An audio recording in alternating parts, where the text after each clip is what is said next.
Hi guys! For today's video, it's me once again, your Ate Jen, ang inyong Ate Jen na Palangyariang Vlogger.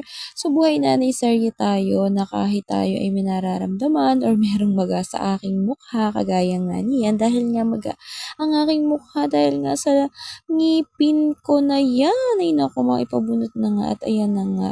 So, kailangan na i-retouch si Bunso kasi nga ni-fill demo nga pala nila kahapon. So, February 19, 2026 at ayun nga sa lahat ng mga event ng aking mga anak kagaya ng aking panganay, nung siya ay kinder pa rin daycare, ay ganito. Ako lang yung yung may makeup na nga kunwari mas marunong ako sa marunong akong mag-makeup. Pero kunwari lang yarn. Alam mo yun, yung light makeup lang. Hindi natin kaya yung mga makeup na pangkabugan, yung mga pangreynahan. Naku, nag-try nga ako kahapon. Tuwang-tuwa naman ako. Imbis na gumanda yung pagpepeslak ko, ay lalo na akong pumangit. Alam mo yun, meron talaga mga taong ganun, yung hindi bagay sa kanila yung nagme-makeup at ayan na nga makeup-makeupan ng inyong Ate Jen. So ayan, nagsimula na nga pala yung program. So nagdasal sila and then nagdasal kami, kasama pala ako. So nagdasal kami and then yung lupang hinirang and then ito nga nag-exercise. At nakakatuwa naman kasi nga nakikijoin talaga itong aming bunsong Jonakis. Alam nyo yun? Ay muntikan pa ngang hindi makasali ang bunso dahil nga ay nagkaroon siya ng amoeba. So nilagnat ng isang araw, hindi ko na alam kung anong gagawin ko at yun na nga kung saan-saan ko nga din na lang mga pagamutan hanggang sa pinainitan na kung ano-ano.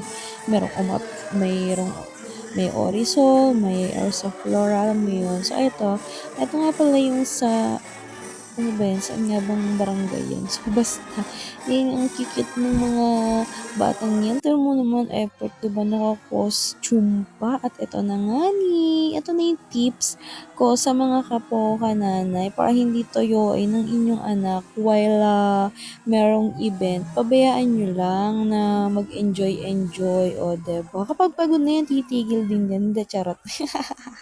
Hindi ganon. So, dapat babantay-bantayan mo at baka mamaya ay madali nga. Kagaya nga nung classmate nito si Aprilyn. Naku, nagkabiglaan na lang. Nakichika na lang ako. At kitang-kita ko yung bukol ng junanak ni mami na talagang ang laki sa may likod at na pumunta daw doon sa may harapan doon sa may Jose Rizal Monument dyan sa plaza ng Pani Laguna at ay nako, nakakatakot kaya kailangan bantayan din talaga natin ang ating mga junanak. So alam ko as may ginagawa nun si mami, gawa na inaasikaso niya yung tugtog para nga sa sayaw nitong mga batang are ipinapasa doon sa sa nag-music o ayan.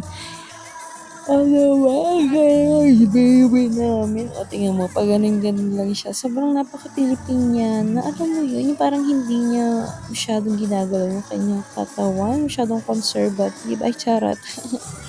Salamat nga pala kay Ma'am Kambal at kay Ma'am Grace at dito kay Mami na nagturo, Mami ni Aprilyn. Tapos, kay Sir JB na talagang super supportive sa mga lahat ng event ng Bulihan Daycare Center. So, malapit nang magtapos ang aming mga baby. Kaya maraming salamat po kay Sir JB, kay Ma'am Kambal, kay Ma'am Marnelly, kay Ma'am Grace. Dahil lagi kayong nandyan para sa mga anak namin. O, diba? Happy, happy. At ayan na nga naputol yung kanta kaya ito na nga ibinalik ko. So, meron pa gusto na TikTok mashup. Ayan.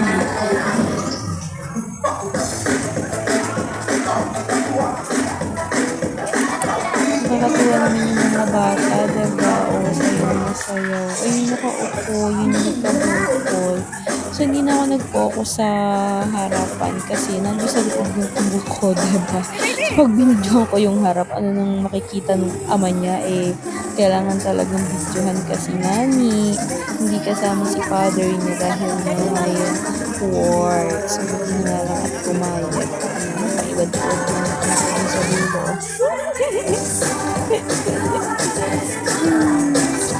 Pero okay lang yun.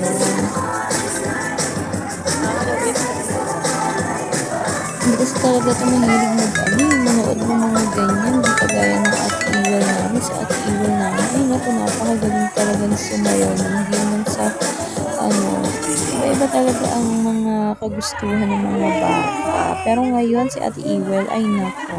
Ayan lang. Thank you for watching.